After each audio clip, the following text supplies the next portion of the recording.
Seja muito bem-vindo, seja muito bem-vinda ao terceiro episódio do podcast da Leris Nutrition. Você sabe o que é microbiota intestinal animal? Não? Então fica comigo depois da vinheta.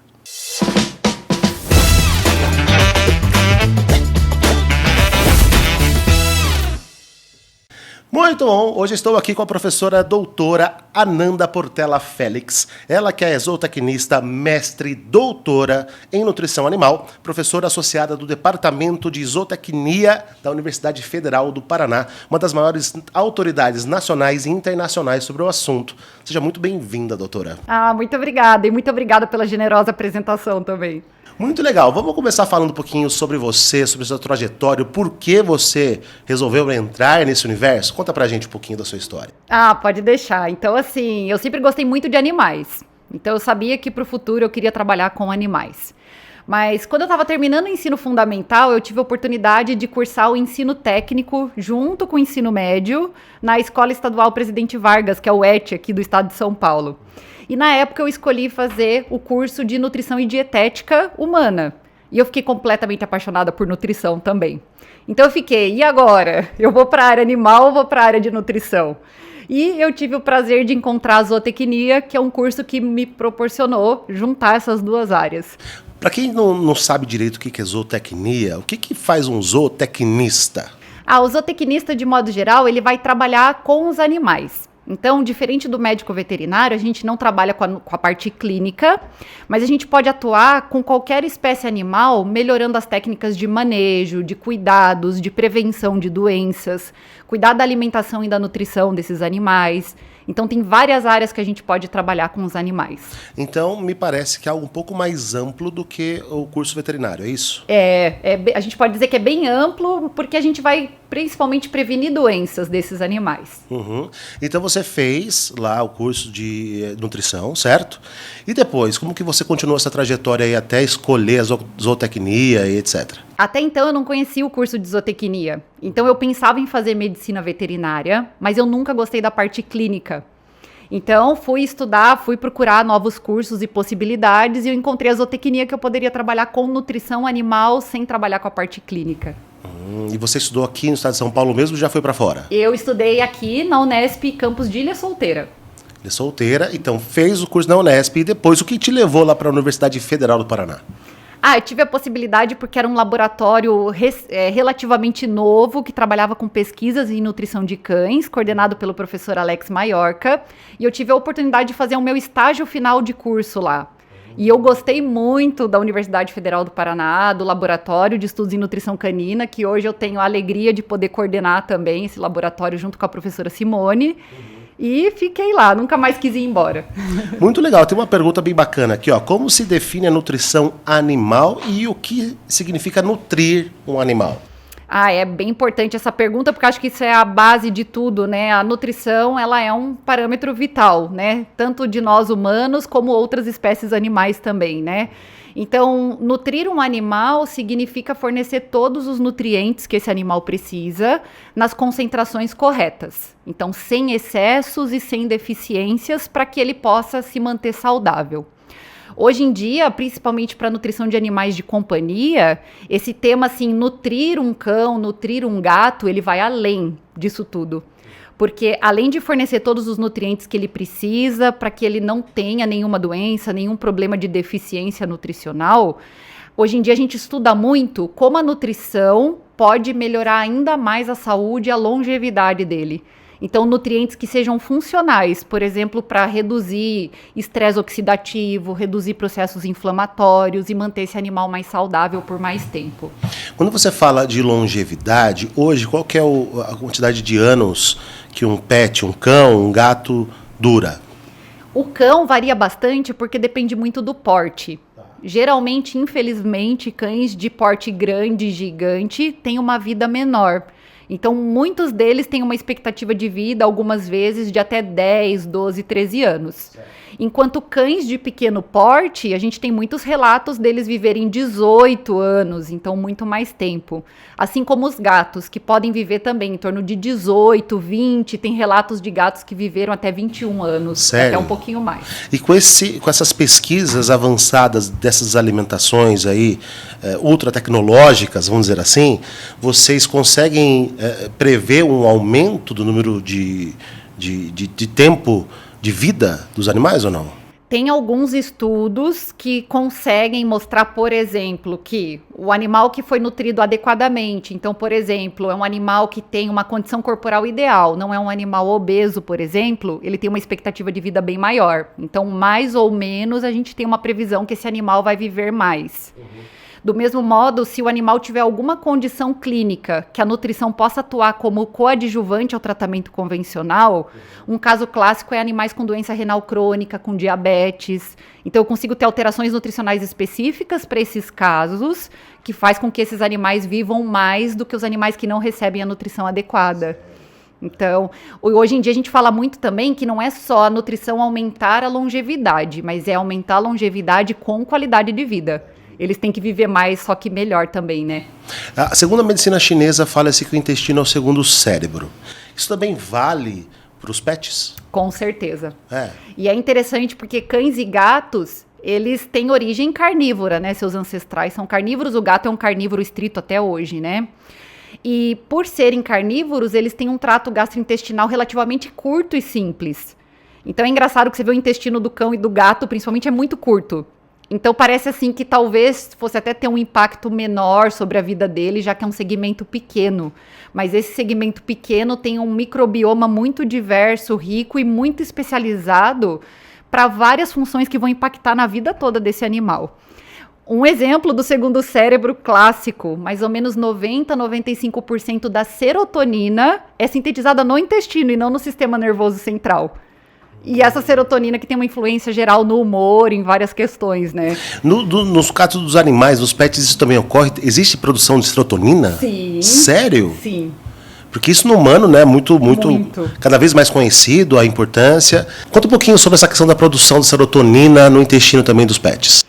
Então, geralmente a serotonina ela é produzida a partir de um aminoácido, que é o triptofano. Tanto é que daí já vem mais uma das questões que a nutrição não é só nutrir. O triptofano ele é um aminoácido essencial, mas tem estudos recentes mostrando que se a gente fornecer uma quantidade um pouquinho maior, junto com isso o microbioma intestinal tem que estar em equilíbrio, que a gente chama de eubiose, né, o equilíbrio dessa microbiota, ele vai produzir quantidades de serotonina a partir do triptofano, que vão fazer que provavelmente esse animal ele se sinta mais calmo, mais feliz mesmo.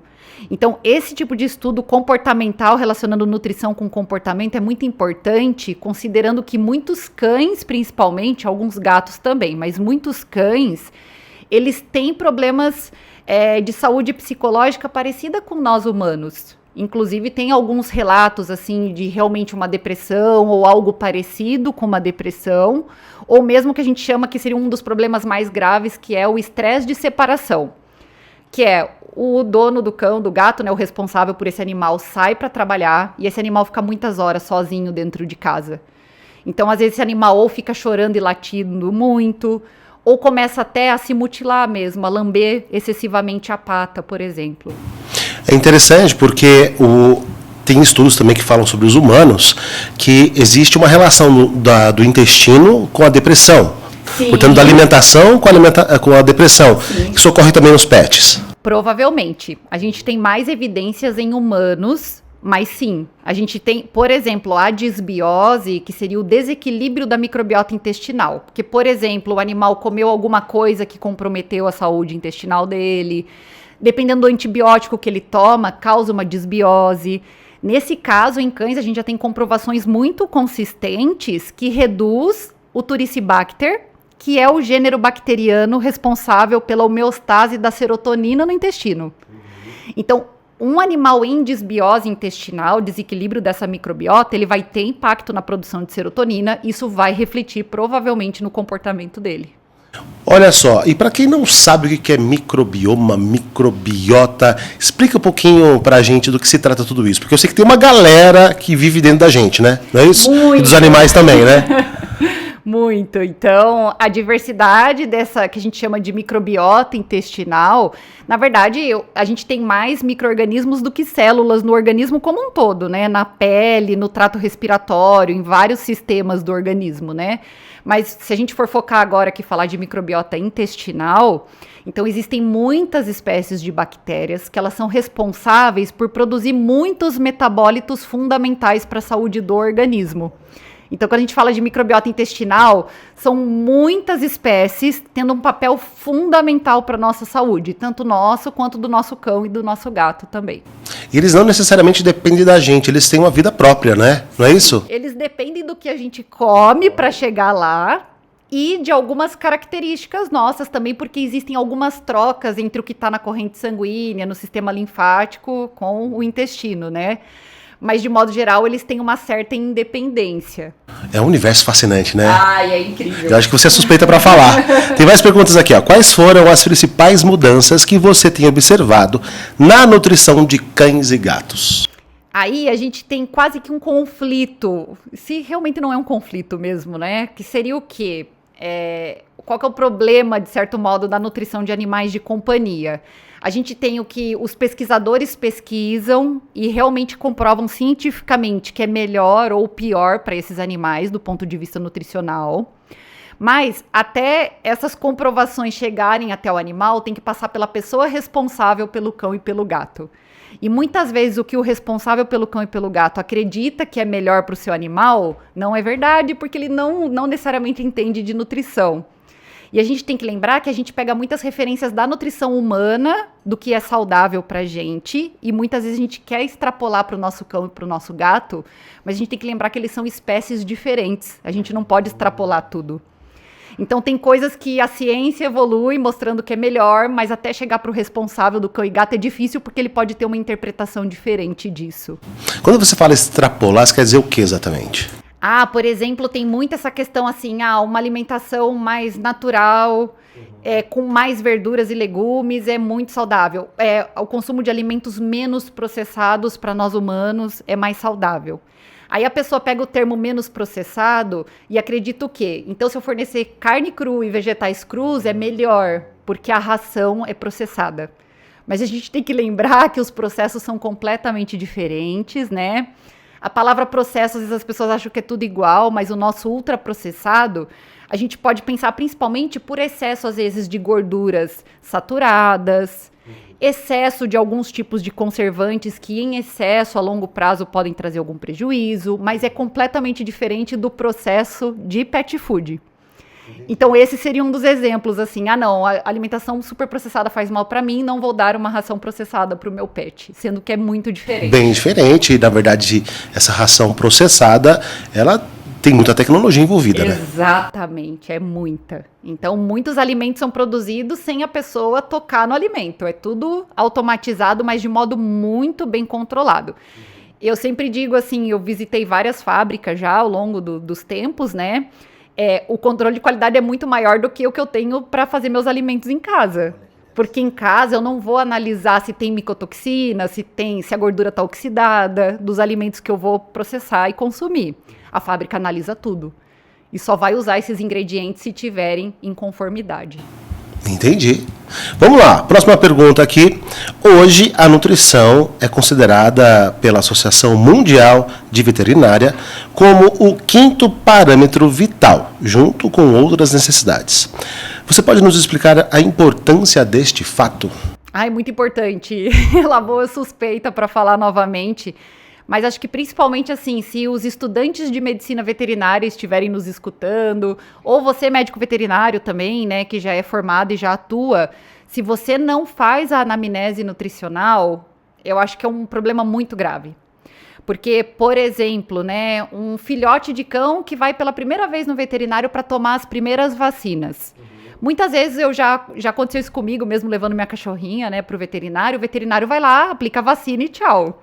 Só que se ele pega esse filhotinho e dentre todas as outras características de avaliação da rotina veterinária, ele faz anamnese nutricional, ele pode, por exemplo, com uma conversa pelo responsável pelo filhote, já educar essa pessoa para prevenir desordens nutricionais nesse animal. Porque, por exemplo, pode ser que você chegou e trouxe o cachorrinho para tomar vacina e eu perguntei, que alimentação que seu filhote come? Aí você fala arroz e frango. Aí eu já tenho a oportunidade de evitar um desequilíbrio nutricional futuro nesse animal. É muito importante. Então, tanto para filhotes, mas também para as outras fases de vida, com certeza.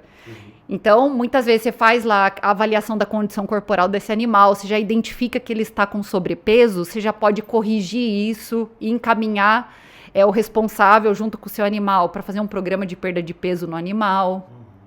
Ou mesmo depois de adulto, ele pode estar consumindo uma dieta desbalanceada, você consegue orientar para ele melhorar essa dieta o quanto antes. Então, é extremamente importante. Muito legal. Mais uma pergunta aqui. O comportamento do tutor influencia na nutrição do animal?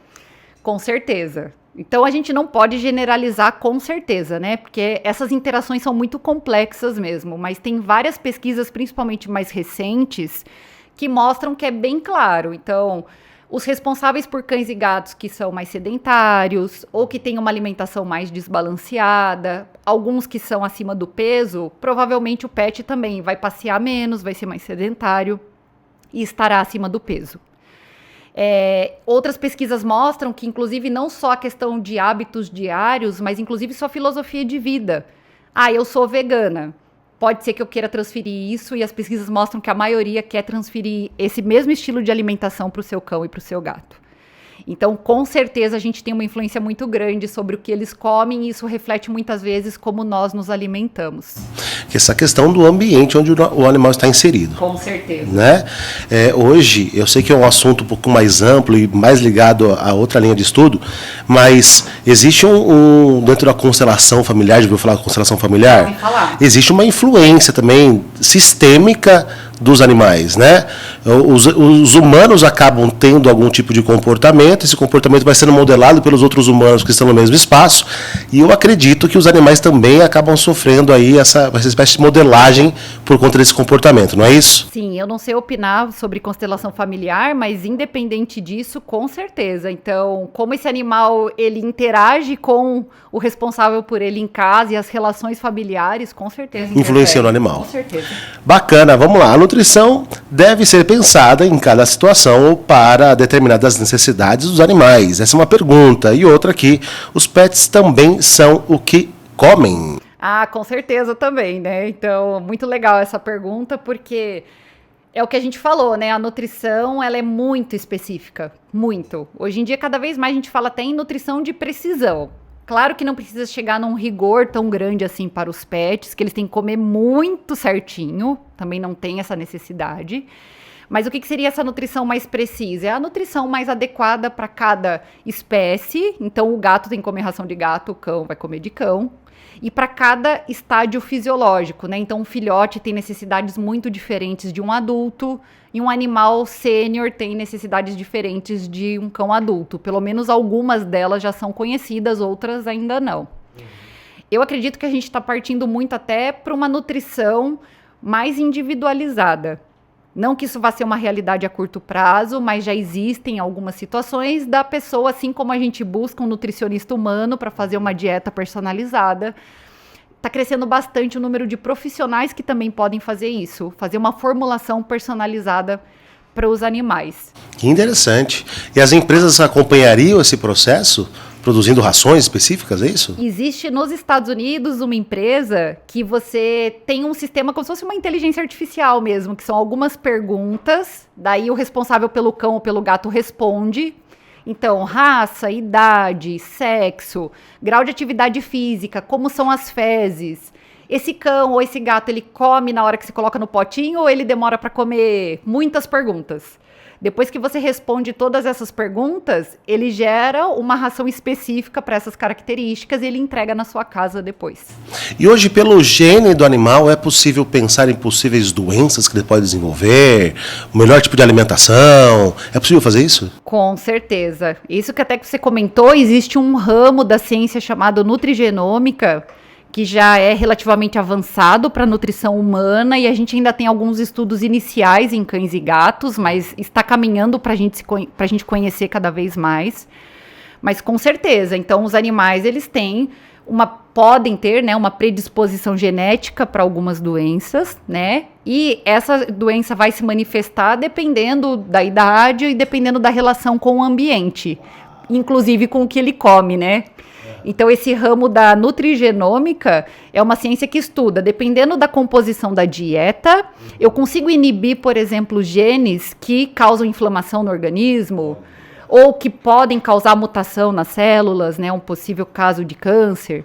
Ou, pelo contrário, eu consigo, com a nutrição, aumentar a expressão de genes relacionados a controle de inflamação, ao combate, entre aspas, ao câncer, às células cancerígenas.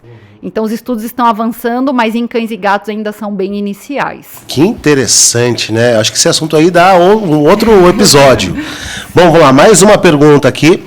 Ciências ômicas estão inclusas na nutrição de precisão? E o que elas são? Sim, olha, acho que foi legal que a gente até deu o gancho agora falando da nutrigenômica, que é uma ciência ômica. O que é uma ciência ômica? É meio difícil de definir, porque na verdade seria o quê? Um conjunto de ferramentas e análises que a gente pode fazer, que são análises moleculares. Então, por exemplo, isso que eu falei, a gente consegue fazer análise de expressão gênica. Isso aí se chama genômica. Né? Então, a genômica é uma ciência ômica. É como se você conseguisse ver lá o DNA ali numa tela, é isso? É exatamente isso. Que interessante. Exatamente isso. E dentro das ciências ômicas, a gente tem outros estudos. Eu posso avaliar quais são os metabólitos que estão sendo produzidos no intestino, por exemplo. Então, estão sendo produzidos, por exemplo, a serotonina, que é benéfico, ou estão sendo produzidos metabólitos tóxicos, que têm potencial cancerígeno.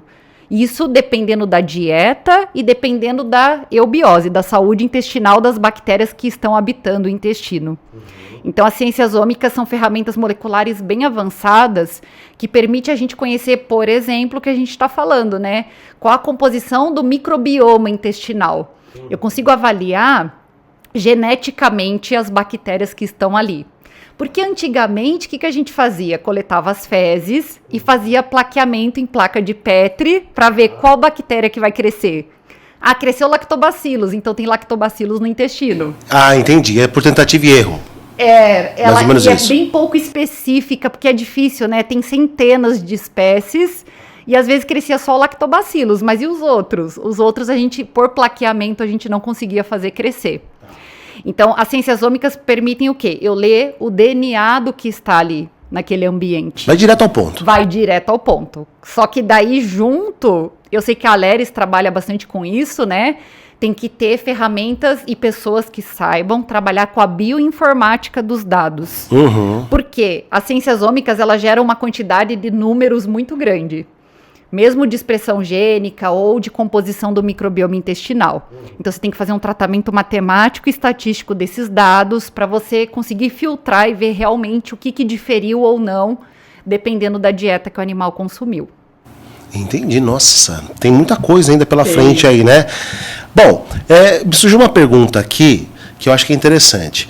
Para dono de casa, o dono de casa que está ouvindo esse podcast ou assistindo esse podcast e ficou interessado por esse assunto todo, isso é possível chegar para pessoas comuns, de fazer esse tipo de exame, saber exatamente como está funcionando o seu animalzinho, o seu pet? Eu acredito assim, para nós humanos, existem laboratórios e mais ferramentas genéticas, né, para a gente poder fazer. E para cães e gatos ainda é um pouco mais restrito. O que tem hoje em dia, por exemplo, é o quê? Com esses estudos que a gente faz, né, os pesquisadores fazem de modo geral, se a gente consegue descobrir biomarcadores da saúde intestinal, por exemplo, o que eu comentei anteriormente, o Turicibacter. O Turicibacter é considerado um biomarcador de saúde intestinal. Tá. Se essa bactéria está presente numa certa concentração, provavelmente significa que o intestino está saudável.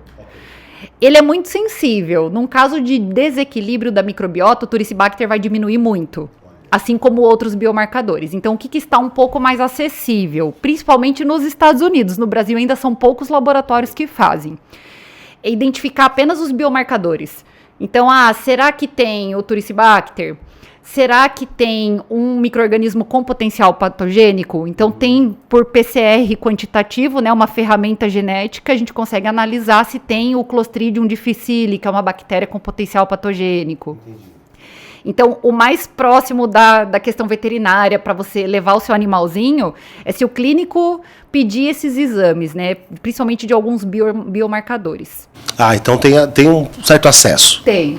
Beleza, próxima pergunta aqui, muito bacana, que é a seguinte. Recentemente você realizou uma pesquisa pela Aleris e você pôde nos contar como foi um pouquinho mais, essa é uma pergunta, e o que foi compreendido com essa pesquisa? Ah, sim. Como o foco do nosso laboratório ultimamente é bastante focado, na verdade o foco é bastante focado, né? Então, nos últimos anos, o nosso laboratório tem focado bastante as pesquisas sobre saúde intestinal, que é o que a gente está conversando principalmente, né? E a Aleris, ela pesquisa muito o desenvolvimento de ingredientes funcionais para melhorar a saúde intestinal dos pets. Então, a gente avaliou alguns desses ingredientes, que são as leveduras e os derivados da parede celular dessas leveduras. Certo. E é muito interessante, porque as leveduras são usadas pela humanidade, nossa, desde os primórdios, para fazer pão, para fazer alguns tipos de bebidas fermentadas, né? Cerveja, por exemplo, muitos anos, vinho. E hoje em dia, com os estudos daí bem aprofundados para saber exatamente o que essas leveduras têm e o que elas causam, nessa pesquisa em específico, a gente forneceu essas leveduras para os cães e a gente avaliou, uma das características foi o perfil da microbiota intestinal e quais os produtos que estão sendo produzidos por essa microbiota.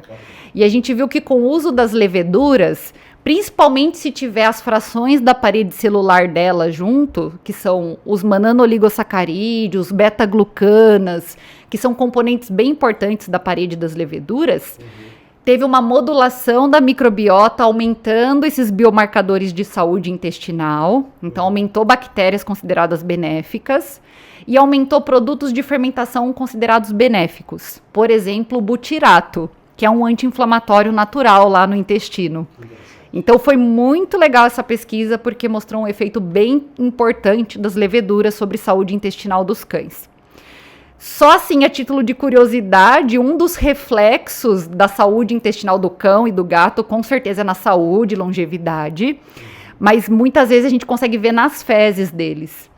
Então, se as fezes estão muito úmidas, com um cheiro muito forte, isso é indicativo de uma disbiose.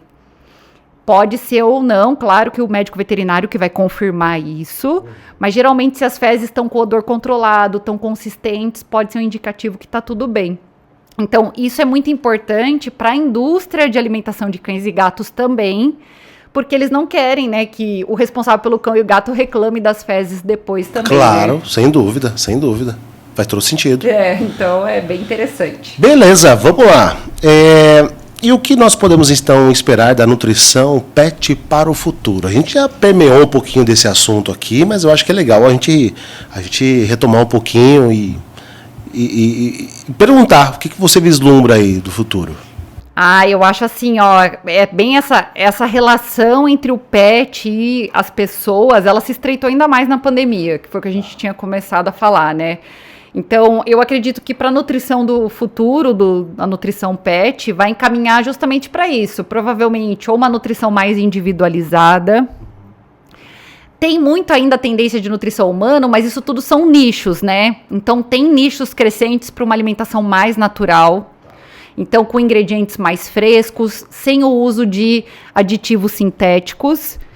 Só para reforçar, para não ficar com dúvidas, né, o uso dos aditivos sintéticos, por exemplo, o antioxidante, ele é tudo considerado seguro, porque tem muitas pesquisas em cima disso e nenhuma delas encontrou nenhum risco para a saúde dos animais, por isso que é liberado pelos órgãos mundiais que controlam, né, a saúde, como o FDA, por exemplo, o Ministério da Agricultura aqui no Brasil. Mas as pessoas ainda têm isso. Mas eu não quero. Porque o que é natural é melhor, o termo sintético assusta, né? Então, acho que caminha muito para essa alimentação mais natural, talvez mais individualizada. Hoje em dia se fala muito de sustentabilidade. No caso da nutrição pet, o que eu acredito? A gente tem estudado novos ingredientes que sejam mais sustentáveis. Então, tem muito estudo, por exemplo, em substituir as fontes proteicas de origem animal por insetos. Usar embalagens mais sustentáveis também. Então, Evitar excessos, né? Muitas pessoas olham no rótulo do alimento para cão e para o gato e olha o quê? Eu quero ver quanto de proteína tem. Quanto mais proteína, melhor essa ração. Hoje em dia a gente sabe que mesmo para cães e gatos, o excesso de proteína vai ser excretado na urina e nas fezes. Então, evitar desperdícios, evitar excesso de nutrientes, sendo que realmente não traz benefício nenhum você colocar muito numa dieta. Então, acho que essas são algumas, assim, das tendências, né? A gente fazer essa nutrição um pouquinho mais de precisão, alguns outros ingredientes, dietas um pouco mais naturais ou com menos aditivos sintéticos também. Quando você fala dessa previsão, é para quanto tempo você está falando? Na verdade, esses nichos de mercado, eles são meio que únicos, né? Então, ainda vai ter pessoas que pode usar aditivo sintético, pode ser a ração que for, porque eu preciso comprar o mais barato. Então, sempre vai ter muito diversificado, principalmente aqui no Brasil. Porque nos Estados Unidos e na Europa, já está muito mais avançado todas essas questões do que aqui, né?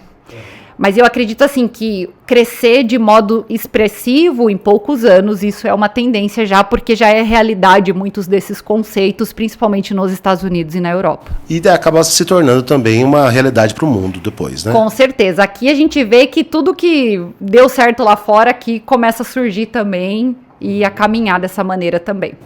Bom, mais uma aqui e considerações finais. E nessas considerações finais, eu sempre gosto de fazer uma pergunta. Que pergunta que eu não fiz que você gostaria que eu tivesse feito? Nossa, boa pergunta, né?